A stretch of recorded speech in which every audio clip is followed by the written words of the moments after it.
అదే RTV app వార్తల్ని క్షణాల్లో చదివే అవకాశం ఉంటుంది. ఒక న్యూస్ పేపర్, ఒక టెలివిజన్ ఛానల్ మీ చేతుల్లో ఎప్పుడూ ఉంటాయి.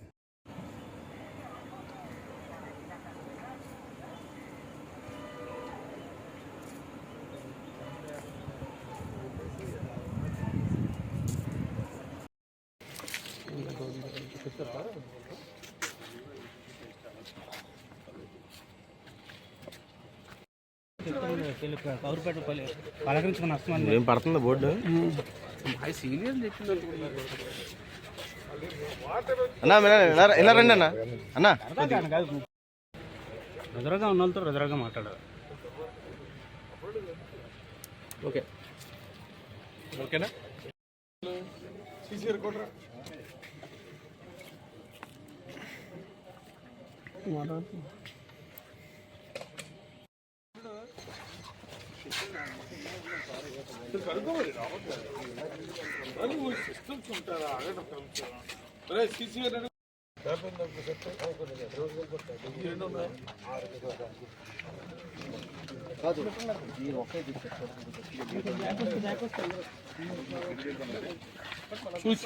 మాట్లాడవా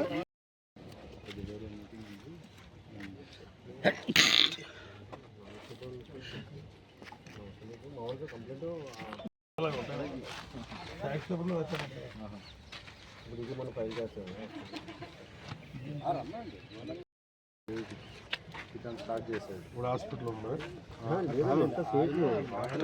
ఉన్నారని చెప్పి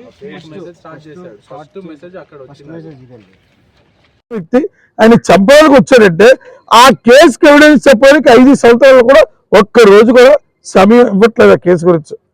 ఈ రోజున్న ప్రస్తుత ముఖ్యమంత్రి జగన్మోహన్ రెడ్డి వీళ్ళ వ్యక్తిత్వంతో వీళ్ళ మనస్తత్వంతో అదే ఉదాహరణ. ఆ రోజు ఎలక్షన్ అవుతుంది 19లో ఆయనే చెప్పి అదే మళ్ళా చంద్రబాబు మీద మోపారు. ఆ వ్యక్తిని కేసులో ఎవరైతే నిండుతో ఆయన ఎంటేసుకొని తిరుగుతున్నారు. ఆ సంగతి ఎవరు చెప్తున్నారు? తన సొంత తోబుట్టు చెప్తుంది. మర్డర్ చేసిన కుటుంబంలో చిన్నాన్న చంపిన వ్యక్తికి మా అన్న టికెట్ ఇచ్చిన ఎంతో దుర్మార్గత్తనే తన తల్లి చెల్లి చెప్తుంది. ఇంత దుర్మార్గత్త ప్రవర్తిస్తారు ఈరోజు అధికార పార్టీ వాళ్ళు. అద్దె తెరవ మూల్యం చెల్లించుకుంటారు. కానీ బుచ్చేళ్ళని చెప్తున్నా మీ క్యారెక్టర్ డ్యామేజ్ అవుద్దు. ఎవరో డైరెక్షన్ ఇచ్చారని చెప్పి మీరు ఎలాంటి ప్రవర్తనకి ఒడుకట్టుకోకండి. మీకు క్యారెక్టర్ ఉంది.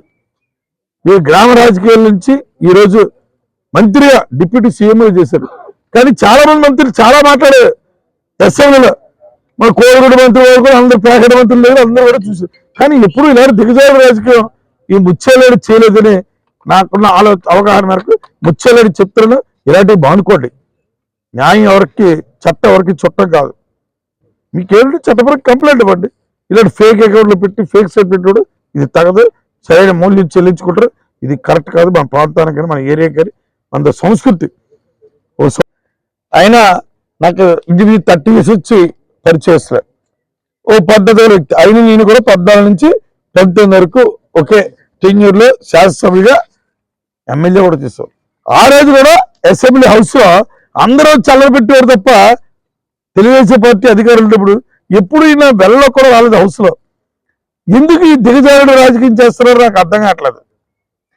ఈ సోషల్ మీడియాలో గతం ఎన్నో చేశారు. మన వైజాగ్లో ఆ రోజు కోడికత్తి డ్రామా, వాళ్ళ నాయకుడు చేసే డ్రామా, అలాగే వాళ్ళ చిన్నాన్ని వాళ్ళే హత్య చేసి అది కూడా చంద్రబాబు మీద మోపారు. ఇవన్నీ కూడా ఈరోజు న్యాయస్థానంలో గెలిచాయి. ఆ రోజు చూసే మన ప్రశాంత్ కిషోర్ డైరెక్షన్లో ఈ వైఎస్ఆర్సీపీ నాయకులు ఆడిన నాటకాలన్నిటికీ కూడా ఈరోజు నిజం నిలకడగా తెలుస్తుంది. లేటు 2-3 రోజులు లేటు జరగమని తప్ప. అలాగే ఈరోజు మన తెలుగుదేశం పార్టీ పార్లమెంట్ అభ్యర్థి సీఎం రమేష్ గారు బ్రదర్, ఆయన మీద రాజేష్ గారి మీద అన్యాయంగా అక్రమంగా చాలా విచిత్రమైన స్లోగన్స్, ఆయన డ్రింక్ చేసి డ్రైవ్ చేసేది లేనిపోయిన కదగాలి. మీకేమైనా మీ దగ్గర ఎవిడెన్స్ ఉంటే బయట పెట్టండి. న్యాయస్థానం ఉంది కదా, లేకపోతే భవిస్తుంది. ఇక్కడ మన అనకాపల్లి జిల్లాలో జిల్లా హెడ్ పోలీసు అధికారి జిల్లాధికారి గారు ఉన్నారు. ఆయన గురించి కంప్లైంట్ ఇవ్వండి. అంటే ఇష్టం ఫేక్ అకౌంట్లు చేయి, మీ కాలం చెల్లిపోయింది, అయిపోయింది. గతంలో మీ ఫేక్ అకౌంట్లు, మీ ఫేక్ సర్టిఫికెట్లు వినిన రోజులు జనాలకు అందరికి అర్థమైపోయింది. ఇప్పటికైనా బుద్ధి తెచ్చుకోండి. ఇప్పటికే సొంత తెల్లే ఉదాహరణ చూసామన్నా. తన చెల్లి తండ్రి గురించి, అన్న గురించి ఎన్ని కష్టాలు కూడా చూశారు. తన చెల్లి కూడా ఈరోజు నేను చేసి తప్పే, ఈ దుర్మార్గుడు గురించి మాట్లాడే తప్పే, సొంత రక్తం పుట్టిన చెల్లి కూడా చెప్తుంది ఈ దుర్మార్గుడు గురించి, జారమాండ గురించి. అలాగే మన జిల్లాలో కొత్త సంస్కృతి తీసుకొస్తున్నారు. ఎప్పుడు ఇలా గతంలో ఎప్పుడు లేదు. ఒక పద్ధతి గల వ్యక్తి రాజకీయాల్లో అనాదిగా ఆ రోజు నుంచి ఈ రోజు వరకు ఎప్పుడు కూడా ఇలాంటి ఫేక్ స్టేట్మెంట్లు, ఫేక్ ప్రవర్తనలు ఎప్పుడు చేయలేదు. నేను శాసనసభ్యుగా చేశాను 2014లో, నాకు ఈ 3వ ఎలక్షన్. ఈ రోజు మన సీఎం రమేష్ ఆయన 2 పర్యాలు రాజ్యసభ పోటీ చేశారు. ఒక పద్ధతి గల కుటుంబం ఇలాంటి ఫేక్ స్టేట్మెంట్లు, ఫేక్ న్యూస్లు పెట్టు, ఇది తగదు. అందుకే మీ ఎస్పీ గారికి విత్ ఎవిడెన్స్ పూడు ముత్యాలనాయుడు అకౌంట్ ఇచ్చి వెళ్ళిందని చెప్పేసి విత్ ఎవిడెన్స్ కంప్లైంట్ కూడా ఇవ్వడం జరిగింది. ఎస్పీ గారు కూడా ఇమీడియట్లీ ఎంక్వైరీ చేసి దీనిపై న్యాయం చేస్తారని చెప్పారు. మా పోలీస్ జిల్లాధికారి మీద మాకు ప్రగాఢ విశ్వాసం. ఎందుకంటే జరిగిన రోజులు చూసామే. ఇప్పుడు కూడా పోలీస్ వ్యవస్థలో మా అనకాపల్లి జిల్లా వరకు ఈ పోలీస్ అధికారులు న్యాయ విచారణ మంచిగా జరిపిస్తారని మాకు ఆశాభావం.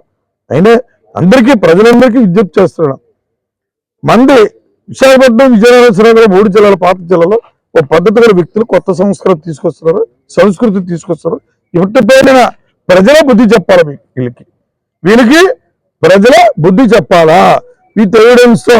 మీకు ఇవన్నీ కూడా సోషల్ మీడియా, మీరు కూడా ఎవిడెన్స్ దొరికినవన్నీ కూడా సోషల్ మీడియాలో పెడతాం. జనాలకు ఇప్పటికైనా ఆంధ్ర రాష్ట్రాన్ని సర్వనాశనం చేశారు. మరిన్ని వీడియోస్ కోసం ఛానల్ ని సబ్స్క్రైబ్ చేయండి. లేటెస్ట్ అప్డేట్స్ కోసం వాట్సాప్ ఛానల్ ని ఫాలో చేయండి. అండ్ లింక్ డిస్క్రిప్షన్ లో ఉంది.